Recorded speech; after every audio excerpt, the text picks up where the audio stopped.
Hello friends, welcome back to my channel. আমি অর্পিতা, তোমরা আছো আমার সাথে আমার চ্যানেল গ্লোয়িং গ্যালারি বাই অর্পিতাতে।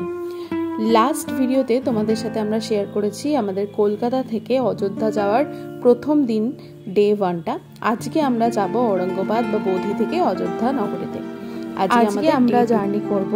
যেহেতু আমরা দোভিতে আছি, সেখান থেকে অযোধ্যা প্রায় 443 কিলোমিটার মতো, এবং কোন রুটে যাব সমস্ত কিছু তোমাদের এই ভিডিওতে শেয়ার করব। যারা আগের ভিডিওটা দেখোনি তাদের রিকোয়েস্ট করব, আই বাটনে বা ডেসক্রিপশনে আমি দিয়ে দেবো, একবার ভিডিওটা দেখে নিও। মর্নিং সবাইকে। আজকে আমরা এখান থেকে বেরোচ্ছি অযোধ্যা রাম মন্দিরের জন্য। সকাল সকালই ঘুম ভেঙে গেছে, উঠে পড়েছি। উঠে আমি এরকম স্যাশেগুলো নিয়েছিলাম, কতগুলো টিয়ের, সেটা করে খাবো। স্নান দান কমপ্লিট, ফ্রেশ হয়ে গেছি। এবার আমরা বেরিয়ে পড়বো। এখন বাজে সকাল 8টা। এখন বেরোচ্ছি। মোটামুটি এখান থেকে দেখাচ্ছে গুগলে যায় ওই 470-75 কিলোমিটার মতো। আর এখান থেকে 3টে রোড দেখাচ্ছে। দেখা যাক কোনটা দিয়ে যাওয়া যায়। NH-19 প্রচুর জায়গায় কাজ চলছে। জামা কাপড় পুরো দিয়েছে, ধুলোয় ধুলো হয়ে গেছে। কালকে প্রচুর ধুলো খেয়েছি। NH-19টা ভাবছি ধরবো না, অন্য যে একটা রোড আছে, হয়তো কিলোমিটার একটু বেশি হয়, কিন্তু টাইম দেখাচ্ছে কম, তো সেটা দিয়ে যাওয়ার চেষ্টা করবো। তারপরে তো রাস্তায় দেখা হচ্ছে। 3 ধরনের যে রুট আছে সেগুলো তোমাদের একটুখানি দেখিয়ে দিই। আমরা গিয়েছিলাম পূর্বাঞ্চল এক্সপ্রেসওয়ে দিয়ে। একটু কিলোমিটারটা বেশি পড়েছে, কিন্তু আমরা ওটা এক্সপিরিয়েন্স করতে চেয়েছিলাম, তাই জন্য ভাবলাম যে ওখান দিয়ে যাই। কারণ ওল্ড GT রোড যেটা বা NH-19 প্রচুর কাজ চলছে, দেখতেই পাচ্ছ রাস্তার কি কন্ডিশন, প্রচণ্ড ডাইভারশন, প্রচণ্ড ধুলো। সেটাকে অ্যাভয়েড করার জন্যই আমরা ওই রুটটা বেছে নিই। ঔরঙ্গাবাদ থেকে বেশ কিছুটা এগিয়ে প্রায় 2-2.5 কিলোমিটার পরে রাইটে একটা টার্ন আসবে, সেই টার্ন দিয়ে ঢুকে যেতে হবে। বেশ কিছুটা রাস্তা কিন্তু অনেকটা লোকালিটির মধ্যে দিয়ে যাচ্ছে, কনজেস্টেড এরিয়ার মধ্যে দিয়ে যাচ্ছে, প্রায় 70-80 কিলোমিটার মতো। এই দেখো, সামনে থেকে আমরা ডান দিকে টার্ন নেবো, দিয়ে ওখান থেকে সোজা NH-19কে ছেড়ে আমরা সোজা এদিকে ঢুকে যাব। এই রোডটা আমরা এক্সপিরিয়েন্স এই জন্যই করতে চেয়েছি, শুধুমাত্র পূর্বাঞ্চল এক্সপ্রেসওয়ের জন্য। না হলে কিন্তু একটা টাইমে এসে আমাদেরও মনে হচ্ছিল যে কেন এই রোডটা নিলাম, কারণ এত কনজেস্টেড, এত ঘিঞ্জি, আর প্রচুর জ্যাম ছিল, প্রচণ্ড জ্যাম ছিল, লোকালিটির মধ্যে দিয়ে যাচ্ছিল। রাস্তার কন্ডিশন কিছু কিছু জায়গায় বেশ খারাপ ছিল। তো তার ছাড়াও আরও ব্যাপার হচ্ছে যে আমরা জানতাম না দিনের শুরু করার সময় যে দিনের শেষ পর্যন্ত আমাদের আর কি কি এক্সপিরিয়েন্স করতে হবে। এই দিনটা সারা জীবন মনে রাখার মতো যা যা আমরা এক্সপিরিয়েন্স করছি সমস্ত কিছু তোমাদের সাথে এই ভিডিওতেই শেয়ার করছি। চলো দেখতে থাকো ভিডিওটা।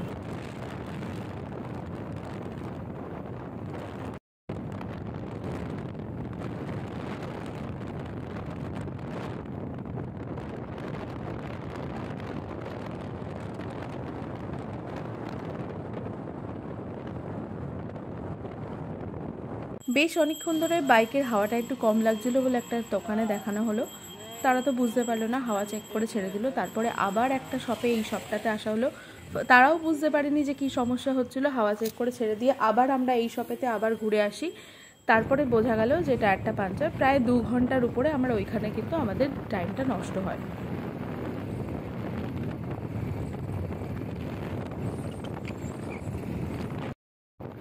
এরপরে লাঞ্চের টাইম হয়ে যাচ্ছিলো দেখে আমরা যখন বিহার থেকে, এটা দেখো গঙ্গা নদী ক্রস করছি, ক্রস করে ইউপিতে ঢুকলাম। ঢোকার পরে বেশ কিছুটা যাওয়ার পরে 1-1.5 কিলোমিটার পরেই একটা দেখলাম ভালো একটা ধাবা টাইপ রেস্টুরেন্ট রয়েছে।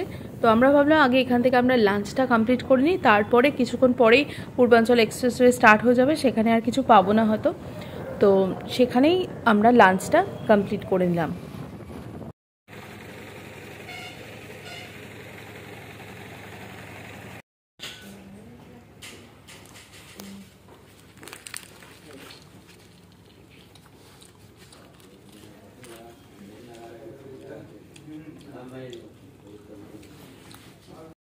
ইউপিতে এন্টার করে আমরা এই সামনে জিলা ফ্যামিলি রেস্টুরেন্ট, এখানে লাঞ্চ করলাম। 300 মতো করলো। পনিরের একটা আইটেম নিয়েছিলাম, পনির লজিজদার, ওনারাই বললো যে সাজেস্ট করলো, আর তার সাথে তন্দুরি রুটি আর জল। পেট পুজো কমপ্লিট। এরপরেই শুরু হলো আমাদের পূর্বাঞ্চল এক্সপ্রেসওয়ের লং একটা জার্নি, অনেকটা কিলোমিটার, অনেকটা টাইম। এবং জানি না কেন আমাদের এটা হয়তো আমরা যদি ডে টাইমে ক্রস করতাম তখন হয়তো ভালো হতো। আমরা এখান থেকে এন্টার করি টোল, ওখান থেকে এন্টার করি হচ্ছে প্রায় 4:45 নাগাদ। তারপরে প্রায় লং 5 ঘন্টা মতো আমাদের এই রোডটাতে থাকতে হয়েছে। তো এক হতে পারে রাত হয়ে গেছিলো বলে তার মধ্যে শুরু হলো বৃষ্টি। মানে আমাদের কাছে এই এক্সপ্রেসওয়ের এক্সপিরিয়েন্সটা প্রচণ্ড প্যাথেটিক হয়ে যায় দিনের শেষে। 6 লেনের এই পূর্বাঞ্চল এক্সপ্রেসওয়েটা অ্যাপ্রক্স 340 কিলোমিটার মতো লম্বা স্ট্রেচ। এর মধ্যে আমাদের যেতে হবে অ্যাপ্রক্স 211-12 কিলোমিটার মতো। তারপরে এক্সিট টার্ন থাকবে, আমরা ওখান থেকে বেরিয়ে যাব। অনেকটা লম্বা জার্নি, অনেকটা টাইমের ব্যাপার। তো এরপরে টোল ট্যাক্স কাটা হলো, যে টোলের ওখানে আমাদের বাইকের জন্য পড়লো ডিস্টেন্স অনুযায়ী অবশ্যই 220 টাকা। তো আমরা ওখান থেকে টোলগেটের ওখান থেকে স্লিপটা করিয়ে নিলাম, এবং যখন আমরা এখান থেকে পূর্বাঞ্চল এক্সপ্রেস থেকে এক্সিট করব তখন আবার ওই স্লিপটা কিন্তু ওদেরকে দেখাতে হবে যে বিলটা কাটা হয়েছিল। একে তো সন্ধে হয়ে আসছে, তার উপরে আকাশের অবস্থা দেখছো হঠাৎ করে মেঘেতে ঢেকে গেল। পূর্বাঞ্চল এক্সপ্রেসওয়েতে আমাদের আধ ঘন্টাও হয়নি জার্নি, আস্তে আস্তে কিন্তু বৃষ্টি ফোঁটা ফোঁটা পড়া স্টার্ট করলো। আমরা প্রথমে একটা পেট্রোল পাম্পে গেলাম ফিল আপ করার জন্য, এবং ওখানে আমরা ওয়াশরুম ইউজ করে ফ্রেশ হয়ে একটু জল টল খেয়ে ওখান থেকেই একবারে রেনকোট পরে আমরা বেরোলাম। এবং তারপর থেকে কিছু জায়গায় অল্প বৃষ্টি, কিছু জায়গায় ভারী বৃষ্টি, এবং শেষের দিকে এতটা বৃষ্টি হলো আমরা আর ফোনেতে কোনো ভিডিও শ্যুট করিনি। ফোনটাকে প্যাকিং করে পুরো ব্যাগে ঢুকিয়ে দিলাম। আর জানি যে এটা একদম স্ট্রেট রোড, আমাদের বলেই দিয়েছিল পাশে মার্কগুলো দেখতে কিলোমিটারে যে কতটা করে আসছে।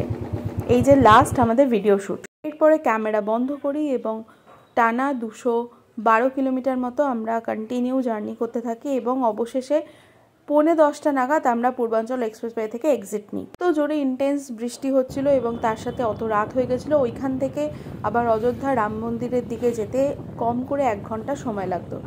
তখন আমরা ডিসাইড করলাম যে আমরা এখান থেকে অপোজিটে টার্নে সুলতানপুরের দিকে যাব এবং সেখানে রাত্রিটুকু স্টে করব, এবং দেন নেক্সট ডে আমরা ভোরেতে অযোধ্যার জন্য আবার জার্নি করব।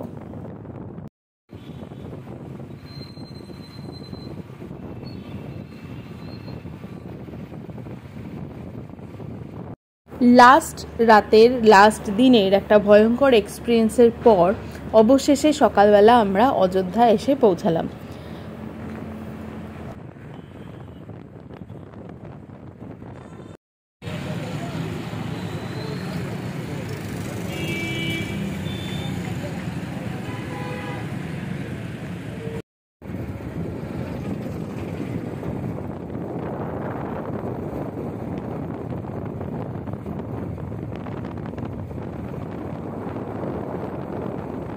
অযোধ্যার কিছু হোটেল আমরা আগে থেকেই শর্টলিস্টেড করে রেখেছিলাম, সেই অনুযায়ী গুগল ম্যাপে লোকেশন দিয়ে আমরা চলে যাই এক একটা হোটেলে। প্রথমে দুটো হোটেল আমরা দেখি এবং তারপরে অবশেষে আমরা এসে পৌঁছাই কানা রেসিডেন্স দেখতে। এই আমরা অযোধ্যা সবে ঢুকলাম, এখন বাজে ঢুকে গেছি মোটামুটি 11টা নাগাদ, এখন 12:15 বাজে। রুম পেলাম, রুম ক্লিন হচ্ছিল। এরপরের গল্প তো অলরেডি তোমাদের সাথে আগে ভিডিওতে শেয়ার করেছি। যারা দেখোনি আমাদের অযোধ্যা ঘুরে দেখা, রাম মন্দির ঘুরে দেখা, অযোধ্যায় কাটানো একটা দিনের ভিডিও, তাদেরকে অবশ্যই রিকোয়েস্ট করবো ডেসক্রিপশানে বা আই বাটনে আমি লিঙ্ক দিয়ে দেবো, একবার তোমরা দেখে নিও। আজকের মতো ভিডিওটা এখানেই শেষ করছি। আমাদের কলকাতা থেকে অযোধ্যা জার্নি দুটো ভিডিও তোমাদের সাথে শেয়ার করছি। আশা করছি তোমাদের ভালো লেগেছে ভিডিওগুলো ভালো লাগলে অবশ্যই ভিডিওটাকে লাইক করো, চ্যানেলটাকে সাবস্ক্রাইব করো, বেল আইকনটা প্রেস করে নোটিফিকেশন অল করে রেখো, আর কমেন্ট করে জানিও তোমাদের কেমন লেগেছে। আর যদি ভালো লাগে, তোমাদের যদি হেল্পফুল মনে হয়, তাহলে তোমাদের ফ্যামিলি ফ্রেন্ডসদের সাথে ভিডিওটাকে অবশ্যই শেয়ার করো। আবার দেখা হবে খুব তাড়াতাড়ি নতুন ভিডিওতে।